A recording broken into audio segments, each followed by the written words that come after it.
The foil squeezer back in the days of Splatoon 2 reigned with terror, creating itself a glorious and feared legacy.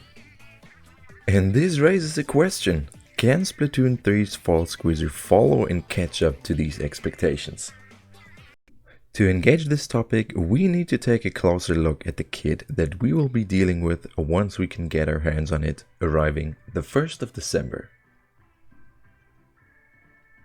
Starting off with the easiest piece that we already have all the info about and that has been explored to a great extent: Squeezer as main weapon.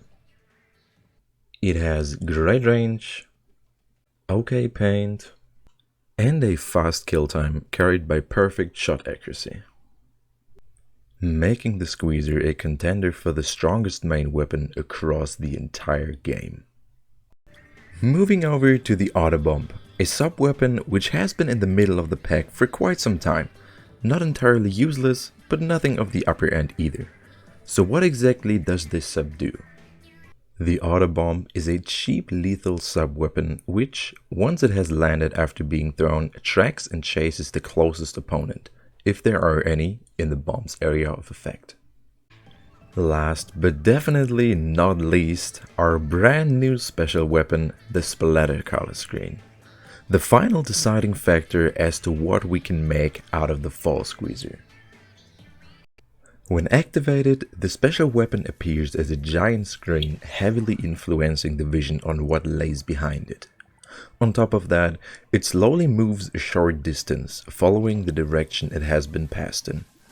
Upon crossing the screen, enemy players receive 30 damage, as well as their colors being turned to a simple grey scheme. With the basics cleared up, let's get to the theory crafting. What can we expect this composition to do? I personally think that the foil squeezer yet again enters the stage with a very well-rounded kit.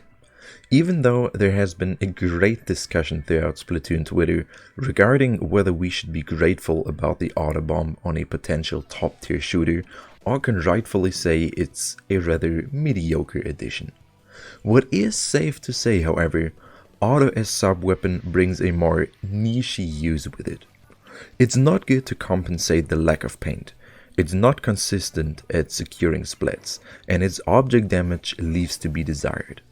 Where this sub-weapon truly comes into play is helping with one of the Squeezer's greatest weaknesses: short-range weapons that are able to jump onto you. In this case, the Robo-Bombe allows to scan typical hiding spots and reveal opposing players setting up an ambush. This feature especially comes in handy when the splatter color screen is in play, checking for potential sneak plays awaiting you behind the wall. With this, we can already build the bridge to our new special weapon, which I believe has a lot of similarities to Bubble Blower as the former Powerhouse ult. The screen assists Squeezer in two major ways. On one end, it supports the weapon's greatest strength of oppressing enemy plays and controlling the state of the game.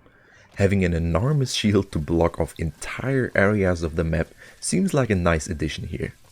And on the other end, the wall limits especially opposing long-range weapons that are one of the few counterplays to Squeezer. By this, they lose their ability to just aim down the bottle, and either have to reposition and avoid the splatter color screen, or take the risk and dive through it. In this setting, the Squeezer gets access to a couple of setup plays. As a defensive option, you can use the special to scout gigantic areas and ready up to punish any players that make the play to break through, as you need one shot less to finish off the splat. I imagine this to be especially useful in the ranked modes, where you can react to objective plays with the wall, shutting game attempts down. To engage in a more offensive way, you could utilize the splatter color screen when dealing with already weakened players.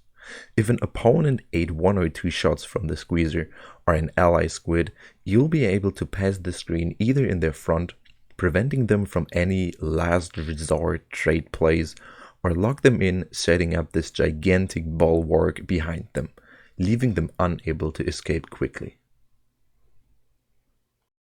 As of now, it also seems like the wall plays in its own league, acting as its own counterplay. To use your own screen against an opposing one, neutralizing each team's setup rather than giving away an advantageous position. Regarding the possible abilities to equip, I suggest there won't be a greater shakeup to what has been mainly used on squeezers so far anyways, being a composition of mobility focused gears, featuring run and swim speed. One special ability I want to highlight, however, and I stumbled over this rather by accident when looking through my locker scanning for fitting gear to match the festive green tone the squeezer will bring with it. So this piece brought it to me. Why not throw Tarmal ink into the action? To quickly get everyone up to the same level, what does this shirt exclusive ability do? When you hit an opponent with ink from your main weapon, you will be able to see the marked player's silhouette in white, even through obstacles. As we don't have any confirmation about this interaction with the splatter color screen yet, we can just theorize. But I do see scenarios in which predict firing through your screen and hope to get an opponent marked and exposed could become viable. Please let me know what you think of the new fall squeezer. I'd love to read your replies. For me personally, this kit is a full success, and the Squeezer Society walks away with a more than solid additional variant. If you don't want to miss out on high level gameplay, enjoy a dive into the Squeezer class, and want to learn more, make sure you're subscribed to the channel as we're getting started to head into an awesome chill season. This was Master S, your local Squeezer main. Bye bye.